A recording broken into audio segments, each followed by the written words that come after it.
Hello, everyone, and welcome again to another episode of Resilient Health Radio. I'm your host, Dr. Darin Ingels. And if you've been following me for a bit, you know how important gut health is. We talk about it all the time. I mean, the gut's really kind of the cornerstone of health, and it comprises, up to 80% of your immune function. It's important for digestion and absorption, and it controls weight and metabolism and does so many good things for the body. So joining me on the podcast today is Steven Wright. Steven is one of the co-founders of healthygut.com. And today we're going to talk all about gut health. So Steven, welcome to the podcast. Thanks for having me. I'm excited for this. So, I know you've had your own health journey, and I think it's always great for people to understand, where you're coming from and everything that you do. Can you just share a little bit about, how you came to do what you do today? Sure, yeah. So I come from a family history of IBS. I didn't know that farting at the dinner table was like weird until I got to college. I actually had issues from birth that led to a number of IBS related things. Fast forward into college, lots of stress, lots of beer, lots of pizza, and things became really bad, such that, I was nicknamed the gas man, and I had a lot of embarrassing stories and accidents of both constipation and diarrhea, but a lot of bloating as well. And I thought that I could just, maybe change my diet after college, not be so stressed. I could go back to eating like salad and chicken and different things like that. And it didn't work. And so I was actually called into my boss's office and was labeled the smelly guy at work because I was stinking up the office, and basically told that if I wanted to keep my job, that I would need to get this figured out. So that finally, I mean, I am stubborn. I'm very stubborn. And so that drove me finally into, Western doctor's offices at the time in Chicago. This was 2008, 2009. And to their credit, they did do some tests. They checked me for celiac disease, and I don't have the genes for it. But nobody knew about gluten sensitivity. Nobody knew about lots of the things we know about now. And they Right. just said, suck it up, kid. You have a family history of IBS. You can have any antibiotic you want. You can have all the Metamucil you want, and just eat whole grains. And so that didn't help much.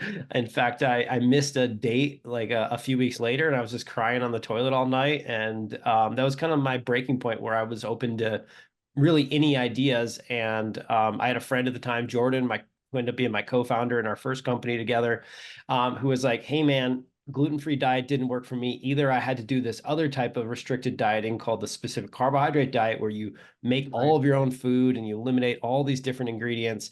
Why are you waiting? Just get going. And so that was the kick that got me to learn to cook and learn to make my own meals. And sure enough, 50% of my bloating was gone in the first week. And so that hooked me. That now I had all this rage and anger and empowerment that, hey, there's a lot of control that I could take back here. And if I could just reverse engineer, my college training was electrical engineering. If I could just find other people like me and reverse engineer what they did, then I could figure this out. Like, I don't have to sacrifice my whole life having all these bloating, embarrassing experiences. And so that led to functional medicine and all kinds of lab tests. And I went to the Kalish Institute and I got certified in it for a while, had a clinic for a while.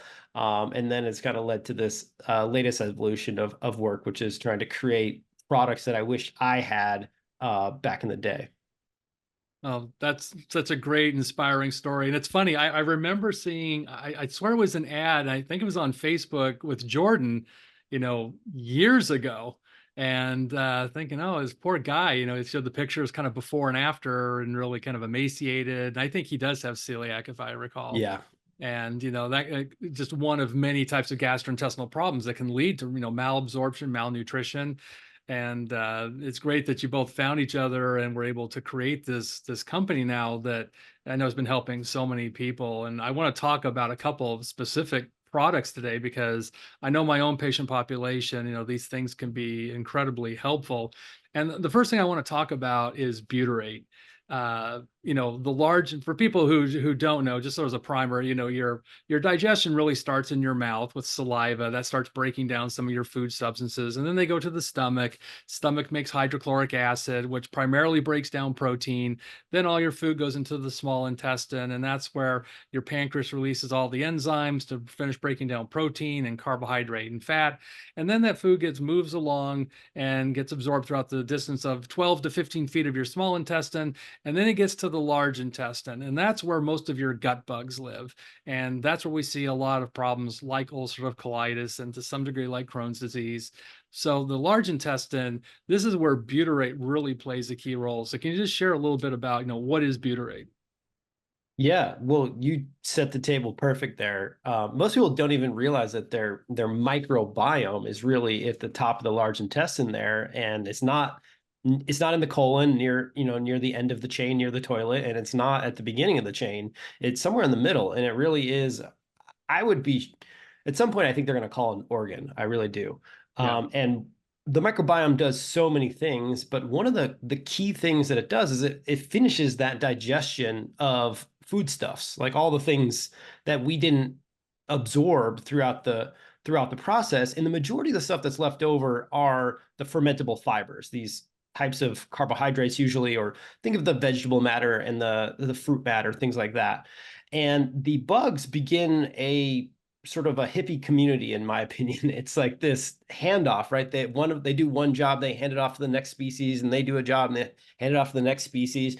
And after a few of these species get their turn at it, there's a group of bugs that make short chain fatty acids. And these short chain fatty acids, butyrate is the most common as well as the most talked about. It has the most anti-inflammatory properties as well as some other really cool properties to it. And so it's becoming this rising star of gut health now that we've kind of realized that maybe probiotics have potential, but they weren't the panacea that we all hoped they would be. And so now we're starting to look at if the probiotics weren't the answer, what would happen to the things that the probiotics make. And so butyrate is the end process of what a lot of the microbiome makes.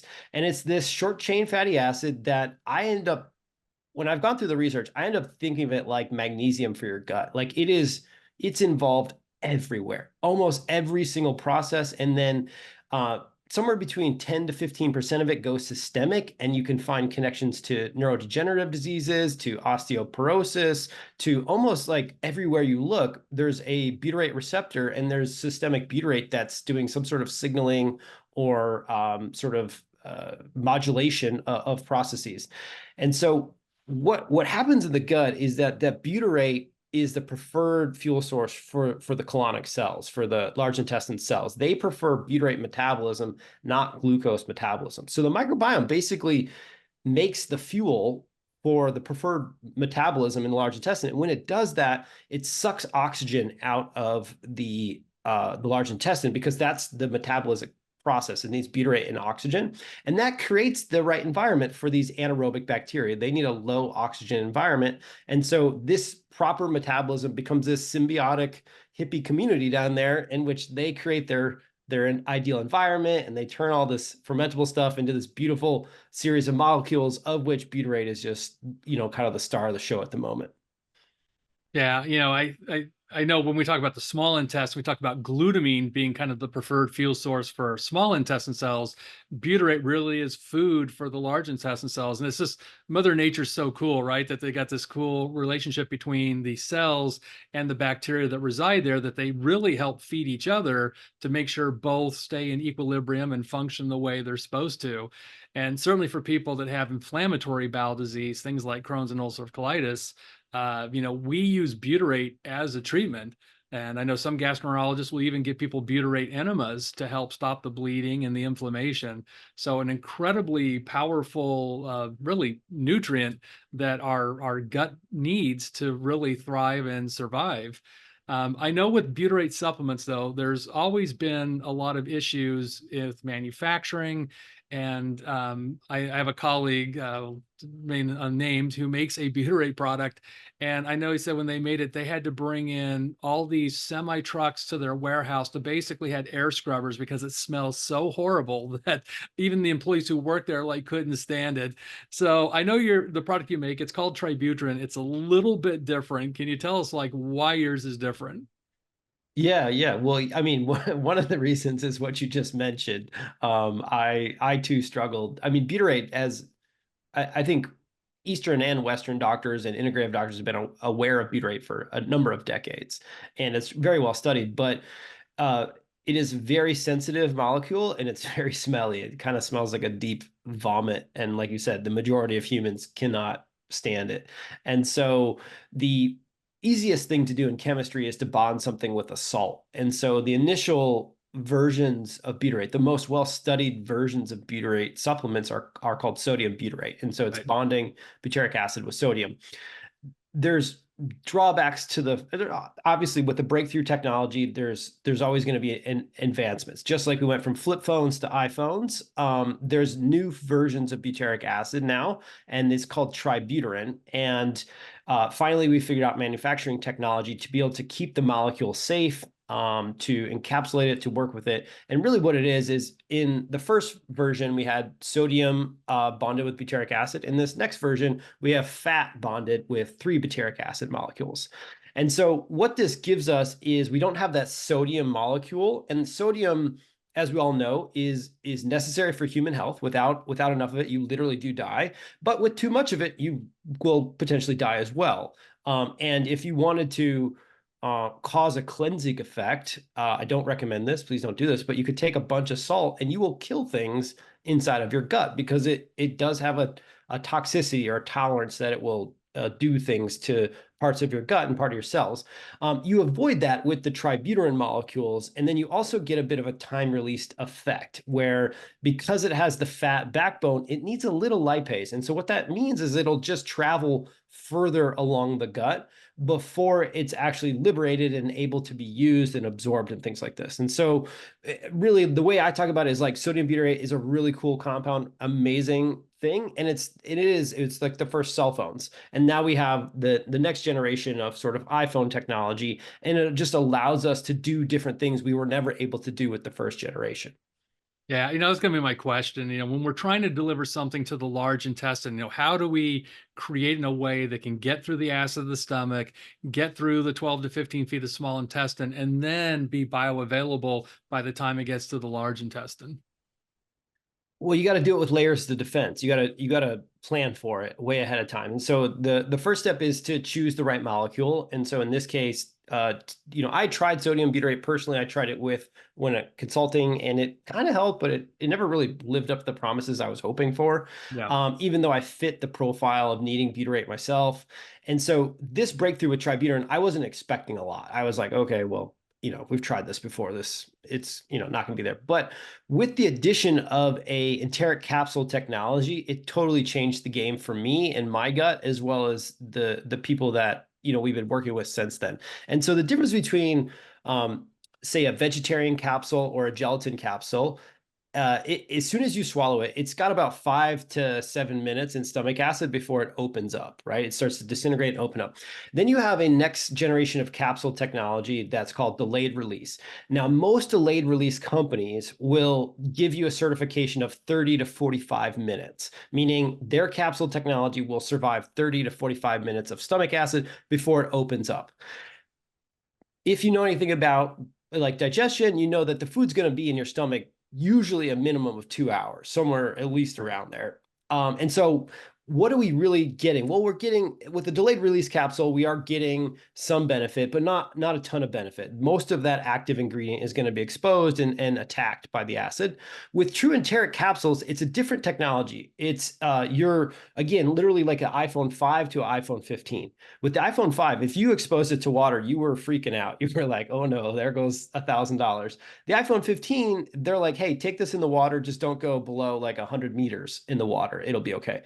And that's what enteric capsules are. So ours does not open until the pH of 7. And so if you have a pH of 7 in your stomach, we got other things to address. That's definitely the wrong direction. We've gone in the wrong direction here. But with the mixing of bicarbonate in the top of the small intestine, at some point, like in the top third of the small intestine, that pH window of 7 to 9, which is where the capsule opens, that should happen. And so the capsule then disintegrates, and then you have that also that lipase factor that it's going to take a little bit longer, so it's going to penetrate deeper. So that's how the product is sort of different than anything else out there, and why I do think there's differential effects versus other butyrate supplements. So who is the ideal target patient for this product? So I think anybody who is struggling with any sort of leaky gut symptoms or any sort of gut-related symptoms that have not been properly eradicated or properly figured out, despite everything that we have. Like, we have probiotics, we have prebiotics, we have restrictive diets and elimination diets, things like this. All these things. The problem with all those issues is that at the end of the day, that hippie community down there, it needs the fermentable matter. So if you go low FODMAP, if you go SCD, if you go GAPS, if you go all these diets, you're actually reducing your butyrate, like your butyrate potential, and then your butyrate production. And then we talked right at the beginning that if you lose your butyrate production, you lose the preferred fuel source for those large intestine cells. Then you start to increase oxygen in the large intestine, and you literally create like a Mars environment for the good bugs. Like you are, it's not like an option. Like, it doesn't matter how many probiotics you take, they cannot grow, they cannot exist without the right oxygen gradient. And so you are potentially creating this situation where I think a lot of people get stuck, which is why I was saying anybody who has like leaky gut related things or kind of stuck gut stuff that hasn't really recovered yet, where you need the butyrate, but you can't get the butyrate because all that fermentable stuff keeps causing bloating or it keeps causing some sort of food reactions. And so taking something like Tributyrin-X, we've found to be very beneficial for that population of people who is hypersensitive, just does not seem to really make the full recovery we're hoping them to make. And then it's also really helpful for folks who are too loose. So the diarrhea dominant folks. Is there anybody that shouldn't take it? Is there any medical contraindication where this might be a bad thing for somebody? No, there's technically no medical contraindication in real life. I would say that if you're someone who uses enemas on a daily basis to go to the bathroom, like you're super constipated, that you need to be very careful with the introduction of it, and you need to plan for more usage of your constipation Band-Aid supplements or however you do it. Butyrate does happen to be like a motility regulator. And so you can go search PubMed and you can find research studies on butyrate and constipation being helpful, as well as butyrate and diarrhea being helpful. The introduction we found with Tributyrin-X to be slightly slower and a slightly more hard if you're one of those constipated folks. You might need more magnesium or vitamin C or whatever you use on a regular basis in order to get over the hump. And if everything goes to plan, hopefully we'll be able to run some research studies to try to figure this out. But I have a theory that those people who are constipated have less butyrate being made on a regular basis.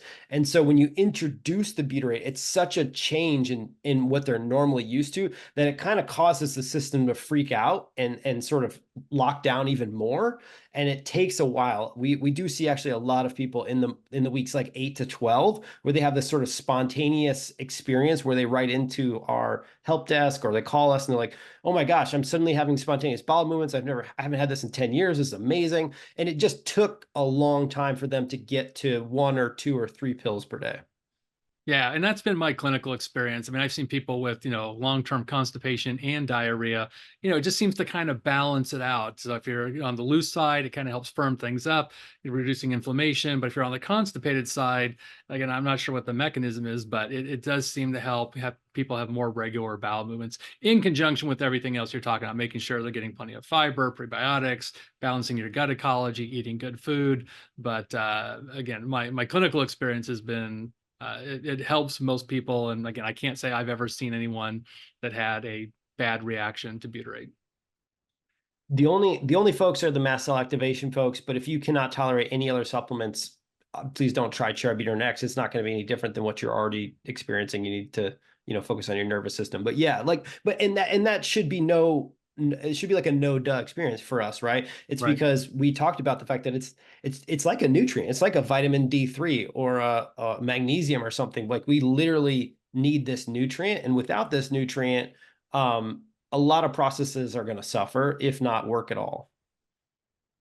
I want to talk a little bit about probiotics. There are literally thousands and thousands of studies, lots of different strains. And again, I think, we're just touching the tip of the iceberg and really understanding our gut microbiome. It's incredibly complex, thousands of organisms, trillions of actual, cells between bacteria, viruses, parasites, and so forth. But I know you've got kind of a unique blend of very specific probiotics and beta glucans called HoloImmune. Can you tell us a little bit about why you selected these specific strains together? Yeah. So again, sometimes I get typified as like anti-probiotics. I'm not anti-probiotics. I'm just anti most companies' building of their probiotic products. Yeah. So the pandemic kicked off at the time. My fiance, well, she wasn't my fiance, it was a girlfriend at the time, was diagnosed with breast cancer.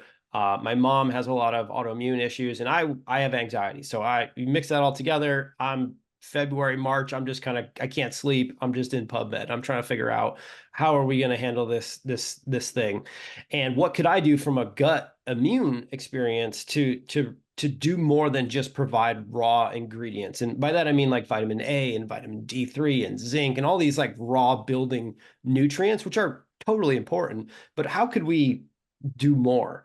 And that's where I ran across these dead probiotics, these probiotic strains that they were killing, mostly in Japan is where most of this research comes out of. They were preferentially killing a group of probiotics, and then they were giving the live bugs and the dead bugs to different cohorts of humans, and they were seeing differential effects, meaning the live bugs would show benefit and the dead bugs would show benefit, but not the same benefit. And that was like really interesting. Number one, because everybody at the time, and kind of everybody still, is saying that your probiotics need to be alive to do something, which is absolutely not true. That's not what the research shows. But number two, the fact that if I had to categorize, I can't say that I've read every paraprobiotic or heat-killed probiotic research study that's ever been published, but I swear I've read at least 95%.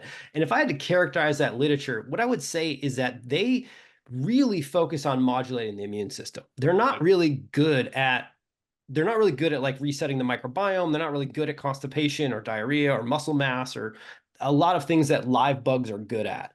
They are really good at modifying the immune system. And so as I started to read through this, and I started to realize with the cytokine storms that were hitting some folks during that time period, I was like, oh, you could actually die if your immune system responds with a sledgehammer instead of responding with a regular hammer. Like this is actually an interesting thing where we need the immune system to respond with the appropriate use of force for the situation. If you just respond super hard to everything, like really bad things could happen. And so I started looking at the research, and it was amazing that these dead bugs were basically modifying pathways on the Th1 side, on the Th2 side. They were allowing the immune system to talk better to itself. They were improving things that were classified as like autoimmune type issues. They were improving things that were like not autoimmune, like hay fever, things like this. And I was like, this is really cool data. Let me go get the products and like try them on myself, which is how I normally do this. I couldn't get them. There wasn't a lot on the market. And so I was like, okay, well, how do I get access to these cool products? I had to make a product. And so that's one way around it, right? yeah. I was like, I want to play with these and I can't get access. And it also does happen that I was, very worried about my soon-to-be wife. And, it turns out she has been using Claritin on and off the majority of her life. And so at the back of my mind, I was like, hopefully this is going to help us fight viruses. But if it doesn't, I bet based on all this human data, it's going to help with hay fever and sort of seasonal allergies. And at least we'll have that, it won't be for naught. I'll make a product that hopefully my mom could take and my soon-to-be wife could take for allergy season. So I build the product, and sure enough, like it's totally different than what I expected, kind of like Tributyrin-X. It ends up working really well for anybody who has what I would say an out of balance immune system. And so that ends up applying to a large swath of people, from those people with hay fever to those people with like eczema and sort of like inflammatory response type disease processes. And I think one of the things I realized in this whole couple year journey here is that I made the assumption, I think a lot of people are making the assumption, that if you deal with your root causes, meaning you handle an infection in your gut, or you get rid of your mold, or you balance your nervous system, whatever, that like somehow your immune system just naturally snaps back into balance, into perfect use cases. And I think we forgot that there might need to be a rehab period, or we might need to retrain the immune system what that is. It might not remember how to act. And so that's what I really feel like these dead bugs are actually doing. They're rehabbing the immune system's mechanisms and the way it handles everyday life. Yeah, it's interesting. I think for so long we thought that colonization was really the driving force behind taking probiotics. And like you said, we've kind of learned that that really is a very, very small percentage of what's going on. They're really transient signaling molecules to the other bugs there. And again, this ability to modulate the immune system is super huge. It's funny, I actually just came back from an autism think tank in Chicago this last weekend, and I was with several pediatric gastroenterologists at Mass General, which is, very famous hospital in Boston. And one of the head guys there was talking very much about that. And I think people kind of got offended. We're upset that he's saying, hey, look, these don't do what you think they do. And they're like, what do you mean? This is what we thought and this is what we learned. He's like, yeah, but not really, And to your point, do they really have to be alive? If they maintain the antigenic component, that's going to be true whether they're dead or alive. And that may be all our immune system really needs, again, to have this immune modulating behavior. And if that's the case, like I said, it's cool that we can apply it to so many different things, not just gastrointestinal issues, but autoimmune issues. Again, you can look at any autoimmune disease. I mean, personally, I have MS, and again, there's tons of research on how the microbiome changes in MS specifically. And again, if we can change the gut, we can potentially change the brain. So that gives us this opportunity to apply it to so many different chronic conditions and helping balance the immune system.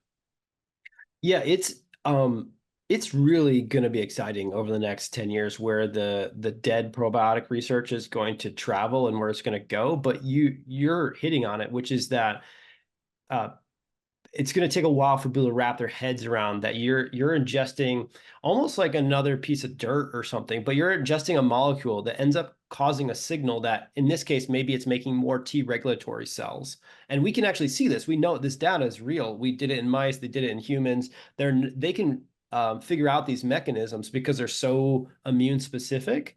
And if you increase a bunch of T regulatory cells, things like MS or other conditions could easily be helped in a non-specific yet specific way that holistically is helping the human just deal with everyday life in a much better way. Well, I think if you go back in time and look at, when we were mostly laborers, farmers, our food wasn't as, clean as it is now. We ate dirt, which means inevitably we consumed certain microbes. Some were dead, some were alive, and in our effort to keep our food supply clean, we irradiate food, we do all these things to it so that it's really not the food that we ate maybe 100 years ago. And it's interesting, again, I think when you look at places like Africa, where, we might say their food sanitation isn't the same as the US, yet their rate of allergy, autoimmune disease, cancer even, is significantly less than someplace like the United States. So how much is having that exposure to these bugs, dead or alive, is really important in keeping our gut bugs healthy. And I think it's huge. I can't triple down on what you said even more. I mean, if you're able to, as a person, to eat some sort of fermented, even a spoonful of truly fermented food with every meal, you're going to be doing a lot more than the majority of folks in what you just said, which is just consuming a wild amount of unregulated bugs, both dead and alive. And I think the studies and the research show that that is going to be extremely helpful for you, no matter what you're dealing with, including just aging. Yeah, can you talk a little bit about dosing for both the Tributyrin-X and the HoloImmune? Yeah, so with HoloImmune, the every capsule is the studied dosage amount from these various companies out of Japan. And so they all ran their own clinical trials on humans.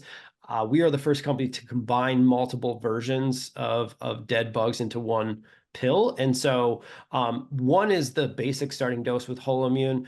A lot of people, especially those who have the typical hay fever, I'm stuck on Claritin or Zyrtec, they see the best response at around 2 pills. And then for the folks who are dealing with neurodegeneration, traumatic brain injury, some sort of acute related thing, 3 to 4 per day seems like a pretty cool intervention that you can do that for a couple months. There's at this point in time, I'm not aware of any data that suggests you need to like lower it at some point. But what our customers say is that they go up to a higher dose and they lower over time.